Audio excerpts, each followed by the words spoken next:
sensation in our galaxy.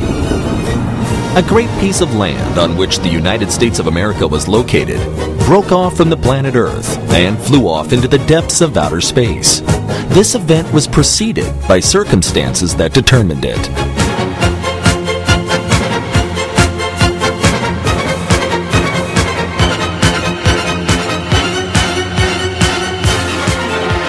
What do the following have in common? A Muslim peasant, a European intellectual, an Iranian soldier,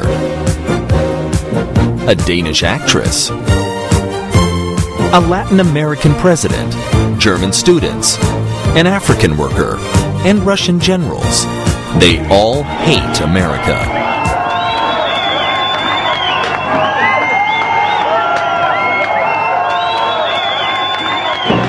The USA, of course, is a great country, the undisputed leader of world progress. But just like any great power, she is full of inner contradictions. And of course, not everyone likes the American lifestyle, the American way of behaving. And it is possible not to like Americans as people. It is not necessary to love America. But hate it? For what? And which America? The real one? Only a few of the millions or billions of people who do not like or actually hate America have seen it. They experience these feelings not toward the country that actually exists, but toward some phantom, a virtual image created by propaganda. The demonization of America began with the start of the Cold War, when all the power of the gigantic Stalinist propaganda machine was turned against it. The communists created the image of a country embodying all the world's evil. America sucks out all the juices from poor countries, spins intrigues, threatens with an atom bomb, and exploits nations. Clichés. American imperialists are racists and aggressors. American militarists become habitual. Yankees are haughty and impolite boors. They produce all the world's misfortunes: poverty, hunger, diseases, wars. They are poisoners of nature and enemies of all that lives on the earth. The clichés created by Soviet propaganda have turned out to be extremely resilient. They fell on fertile soil, and since that time, their clones are traveling around the earth in various guises, poisoning the social consciousness.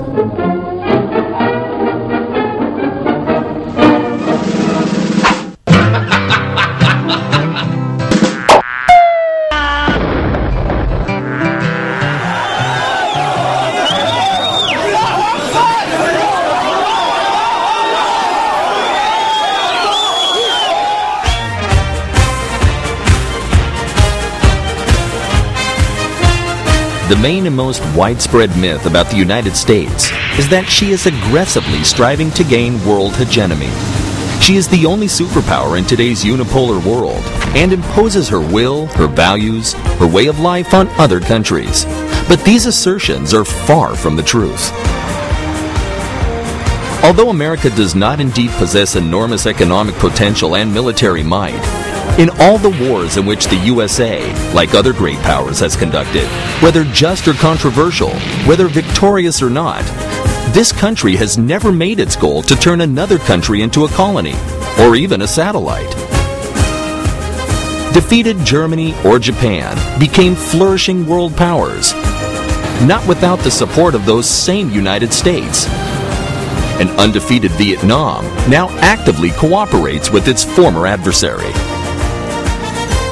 Can the President of the USA really give an order by telephone to the leader of another country, just like Stalin and Brezhnev did, giving orders to the leaders of Hungary, Bulgaria, and Poland? Look at the map. Where are the American colonies? Where are the puppet regimes? Can you name even one country that would unconditionally obey orders from Washington? What kind of imperialism is that without an empire? America has the strongest army in the world and enjoys significant military superiority over all the other countries of the world. If the adversaries of this country, such as Iran or North Korea, had such superiority, it is not hard to guess how they would use it. Another widespread myth is that the Americans established their prosperity by fleecing the resources of less developed countries and exploiting their peoples. Excuse me, but what resource theft are we talking about? Who is really to blame for economic backwardness, poverty, misery, and disease in third world countries? From whom did America take away diamonds, metals, oil? From Iran? From Venezuela? From Saudi Arabia? Who is stealing from whom? Generally, the USA has a negative trade balance with the countries of the third world. The USA pays more for raw materials to these countries than it receives from them in payment for its goods. Over the past 15 years, oil-producing nations have raised oil prices 6 to 7 times. This means that they receive this many times more for their God-given resources. Where the rulers had enough sense to properly dispose of the profits coming from the sky, the people live very well, sometimes even better than the American people. But those countries that spend the receipts on the senseless ambitions of their political leaders, dictators, and tyrants, on the enrichment of the ruling classes, on bureaucratic corruption, keep blaming all their problems on whom? The answer is not hard to guess. America. أمريكا هي العدو الأول لشعب فلسطين وللأمة الإسلامية والعربية. نعم، أمريكا هي العدو الأول لهذا الشعب. أمريكا هي العدو الأول للأمة الإسلامية. Take Cuba, for example. The Cubans, nearly 50 years ago, broke off economic relations with the U.S., which no longer exploits them. The result? Cuba is one of the poorest countries in Latin America. Moreover, the most petty and improbable myths and accusations are constantly arising. The spread of AIDS all over the world? This was done by the hands of American Secret Services operatives. CIA agents are everywhere, undermining all progressive regimes and setting up constant provocations. For this purpose, they insidiously make use of charitable and humanitarian foundations. American culture corrupts other nations, dictates alien values. Scientific cooperation is only a way of organizing a brain drain to America or of collecting intelligence data. In general, any act by the United States in the international arena necessarily gives rise to more and more accusations. All these myths and accusations are easy to disprove, but people believe in them. Millions of people, because they want to believe them. The true reasons for this lie deep in the unconscious and are founded on hidden human complexes. First among them is the ordinary human feeling of envy. Always and everywhere, the poor have envied the rich. The sick have envied the healthy.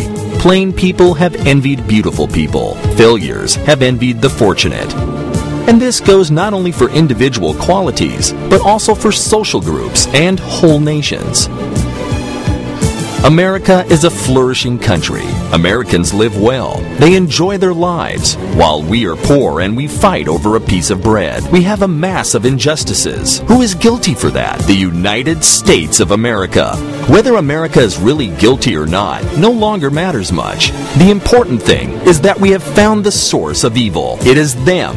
They are guilty of everything. Another complex is connected with resistance to change, with conservatism of consciousness. The speed with which America moves along the path of world progress, with other Western countries following right behind, is incompatible with the slow steps of backward and poor countries, which are left on the sidelines of progress.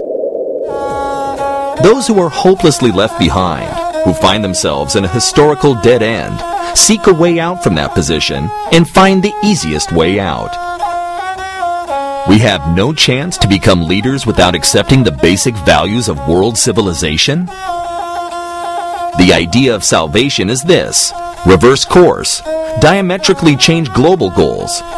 We are the salt of the earth.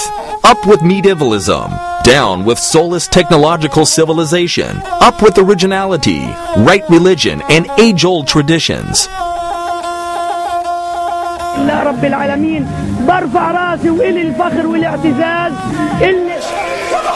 It is amazing to contemplate, but many Europeans, and above all, members of the European intellectual elite, such as journalists, artists, and politicians, are in the same camp.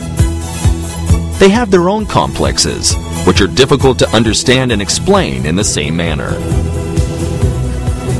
For many centuries, Europe was the cradle of Western civilization, a recognized leader in science, art, politics. European thinkers created contemporary humanist ideology based on human rights. And suddenly, leadership swam away across the ocean. Naturally, there were offended feelings, jealousy, a desire to unseat the usurper. Just recently, European countries possessed enormous empires, and their power determined the political map of the world. Until now, the populations of these countries, especially the elites, suffer from imaginary pains over their lost empires. This is true especially with regard to Russia. Only yesterday, Russia was a mighty superpower, but today she is just another European country, offended by the lost Cold War, which deprived the country of its imperial status. A hope for revenge boils underneath her consciousness.